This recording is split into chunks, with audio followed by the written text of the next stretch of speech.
Everyone, मैं आ गया हूं एक और पोएम लेके 10th क्लास की, जिसका नाम है फायर एंड आइस। इस पोएम को आप सबने पढ़ लिया होगा।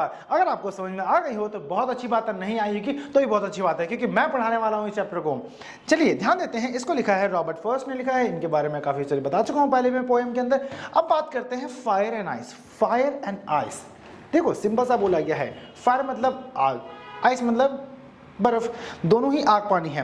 बीच में देखो, अगर आप बात समझने की कोशिश करना, इस पोएम में बताया गया है अगर हमारा वर्ल्ड है जो अगर खत्म होता है तो कैसे खत्म होगा, क्यों खत्म होगा और वजह क्या बन सकती है इनकी। देखो कभी आज तक किसी भी चीज का एक अंदाजा नहीं लगाया जा सकता है।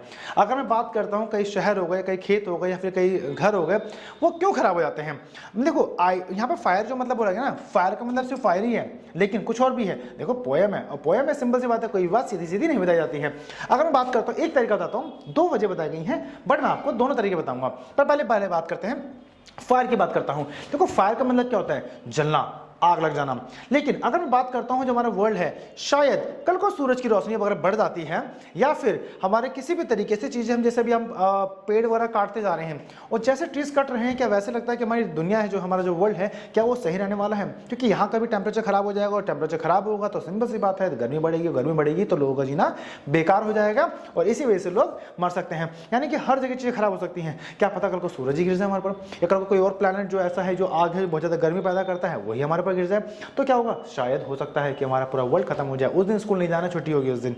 चलिए बात करते हैं आगे चैप्टर की। तो फायर, तो शायद ऐसा हो सकता है कि हमारी जो दुनिया है, जो चीजें हैं, वो सारी ऐसे खत्म हो जाए। अगर मैं बात करता हूं आइस की, तो शायद ऐसा हो सकता है कि हमारी जो दुनिया है, शायद वो ऐसा हो जाए कि जैसे हमारी धरती है, जैसे गर्मी ज्यादा हो रही है, तो वैसे ही सूरज अगर हट जाता है वहां से, और अगर हमारी जो दुनिया, जो हमारा वर्ल्ड है, हमारी जो पृथ्वी है, वहां का टेम्परेचर अगर 0 हो जाता है तो क्या होगा, बर्फ हो जाएगी। और हमारे बहुत से देश, हमारे पूरे वर्ल्ड में बात करता हूँ, बहुत से देश ऐसे हैं जहां पे सर्दी बहुत ज्यादा होती है। जहां पे क्या होता है, जैसे भारत है, इंडिया में तो क्या होता है, बहुत कम रेनली चांस होता है कि लाइक यहाँ पे गर्मी भी है, सर्दी भी है, और सर्दी भी यहाँ पे होती है, और लाइक बारिश का मौसम भी होता है, ठीक है, पतझड़ भी आता है। लेकिन अगर मैं बात करता हूँ बाहर की, तो कई बार कहीं ऐसी जगहें होती हैं जहाँ पे प्रॉपर तरीके से ठंड होती है। अब देखो अगर यहाँ पे सब कुछ एक बर्फ से ढका रहेगा तो सिंपल सी बात है, यहाँ भी चीज़ें खराब हो जाएंगी। चलिए टाइम को ना खराब करते हुए चैप्टर तक चलते हैं। अगर मैं बात करता हूँ, थोड़ा पढ़ते हैं पोएम को, पढ़ते पढ़ते करेंगे तो और अच्छे से समझ में आ जाएगा, और अच्छे समझ में आएगा पढ़ेंगे तो। Some say that the world will end in fire and some say in ice। कुछ लोग कहते हैं कि हमारी जो पृथ्वी है, हमारी जो दुनिया है, शायद वो एक आग से खत्म हो जाए, चाहे शायद वो आइस यानी कि बर्फ से खत्म हो जाए। देखो यहाँ पे बात करता हूँ मैं, अगर मैं एक चीज याद रखना बहुत ही इंपॉर्टेंट है, क्या जो यहाँ पे जो फायर है, फायर को कंपेयर किया गया है हमारे डिजायर से। किससे कंपैरिजन किया गया है, डिजायर से किया गया है। और जो आइस है उसको हेट्रेड से कंपैरिजन किया गया है। देखो फायर क्या होता है, जैसे मैं बात करता हूँ, सपोज जैसे कोई आपका दोस्त है, कोई मेरे फ्रेंड है, कोई आपका कोई फ्रेंड है, ठीक है, सपोज पागल है, उसको कोई अकल नहीं है, सबसे बदतमीज महानालायक बच्चा है वो, ठीक है, एक नंबर का हरामी इंसान है। अगर मैं बात करता हूँ, अगर ऐसा भाई हमारा दोस्त है, जो भी हमारा कोई भी हो सकता है, अगर सोचो उसकी इच्छा है कि तेरा भाई अगर सीएम बन गया, तेरा भाई ये कर देगा, बट सपोज अगर ऐसे लोगों की सारी इच्छाएं पूरी होती गई तो क्या सच में देखा जा सकता है कि सच में ऐसा होगा कि लाइक कोई भी इंसान चीजें पूरी कर देगा? नहीं ना, कि मतलब खुद तो पागल है यही, अगर वो प्रधानमंत्री बन गया तो कल क्या होगा, सारी चीजें बर्बाद कर देगा। क्योंकि अगर सपोज जैसे कि राजा बन जाता है वो, जैसे कि आपको पता, आपका दोस्त कितना हमारे पेरेंट्स के सामने खाली शरीफ है वो, सोचो अगर आपको जो फ्रेंड है, जो किसी कुछ नहीं सोचता, कुछ सिर्फ अपनी चीज सोचता, अपने सेल्फिश एक इंसान है वो, अगर वो कल को राजा बन जाता है, क्या होगा, कल को सारी चीजें अपनी चलाएगा, वो किसी की सुनेगा ही नहीं। और जब सुनेगा ही नहीं, तो अगर इसी तरीके से सबकी इच्छाएं अगर पूरी होती रहेंगी तो क्या सच में हमारी दुनिया बचेगी? नहीं बचेगी, पूरी तरह खत्म हो जाएगी। यानी कि जो उसके खुद के डिजायर्स हैं वो सारे पूरे करता रहेगा, और जब डिजायर खुद के पूरा करता रहेगा, क्या दूसरे को पता चलेगा यहाँ पे क्या हो रहा है? नहीं, हर इंसान अपने डिजायर देखेगा, सामने वाले को कितना हर्ट हो रहा है, नहीं हो रहा है, उसको फर्क नहीं पड़ता है, और ऐसे करता रहा तो सिंपल सी बात है, हमारी कहीं ना कहीं डिजायर्स के चक्कर में, यानी फायर के चक्कर में पूरी दुनिया खत्म हो जाएगी। आगे देखते हैं, for what I have tested of desire, यानी कि सेम हमारा जो फायर है वो डिजायर है, ठीक है। I hold with those who favour fire. अब सिंपल सी बात है, जो इंसान हमारी आग पे ध्यान दे रहा है, ठीक है, जो यानी कि अपनी खुद की इच्छाओं पे ध्यान दे रहा है, और अगर ऐसा करता रहा तो कहीं ना कहीं हमारी दुनिया है, वो चीजें हैं, वो बहुत ज्यादा खराब हो जाएंगी। इंसान अपनी इच्छाएं पूरी करता रह जाएगा और पूरी दुनिया कहीं ना कहीं खत्म होने के कगार पे आ जाएगी।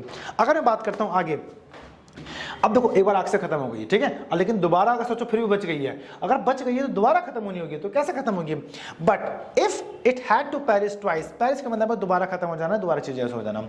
I think I know enough of hate, मतलब मुझे पता है भाई जो नफरत है, जो हमारी डिजायर से उससे बच भी रही है, लेकिन उसके बाद भी अगर इच्छाएं बच गई हैं, सिंपल सी बात है, दो भाई हैं, ठीक है, दो भाई हैं, दोनों भाई रहते हैं, लेकिन अगर वो बंटवारा हो गया, ठीक है, कि यार उसको ज़्यादा कैसे मिल गया चीज़ें, उसको ऐसे कैसे मिल रही हैं, वो होता है ना, दोस्त अगर पास हो जाए तो दुख होता है, ठीक है, मतलब ठीक है ओके ओके, अगर फेल हो जाए और जैसे कि फेल हो जाए तो दुख होता है, और पास हो जाए तो कुछ ज़्यादा दुख होता है। क्यों? हमारे नंबर कम है, उसके ज़्यादा कैसे आ गए? नफरत ही तो है ये। लेकिन दोस्त का नंबर आ जाए तो अच्छी बात होती है, लेकिन नहीं, क्या होता है, क्या होता है, नफरत हो जाती है। ऐसा क्यों? तो यहाँ पे क्या हो रहा है कि that to say that for the destruction is eyes also great, यानी कि अगर फायर से बच भी गई तो यहाँ पे क्या आ जाएगी, एक आइस, यानी कि जो हमारे बर्फ है वो क्या है, वो किसका सिंबल दिया गया है यहाँ पे सिंबल दिया गया है वो एग्जैक्टली हेट्रेड का दिया गया है। इंसान नफरत इतनी करता है, नफरत की वजह से इंसान ऐसा बन जाएगा ताकि दूसरे की कोई भी खुशी नहीं देखी जाएगी और चीजें वैसी खराब हो जाएंगी। और तो and is also great and would surface, यानी कि मतलब काफी है लोगों में, लाइक एक डिजायर्स की इच्छा बहुत ज्यादा है, और कहीं ना कहीं अगर मैं आइस की बात करता हूँ, यानी कि लोगों में जो हेट्रेड है वो भी काफी है। अगर दुनिया को खत्म होना पड़ा तो वो इससे भी खत्म हो जाएगी, अगर गलती से फायर से डिजायर से बच भी गई, लेकिन वो आइस से यानी कि हमारे जो हेट्रेड है उससे खत्म हो ही जाएगी। समझ में आ रहा चैप्टर? कोई दिक्कत तो नहीं है, बहुत ईजी था, प्यार से समझा दिया गया, मैंने एग्जाम्पल्स बहुत से लिए हैं, तो समझना फायर यानी कि डिजायर और हमारा जो आइस है वो हेट्रेड हो गया। इन दो शब्दों को याद रखिएगा ताकि आपको अच्छे से समझ में आ जाएगा। चलिए मिलते हैं नेक्स्ट वीडियो में, bye bye, good night, take care, शुभ रात्रि।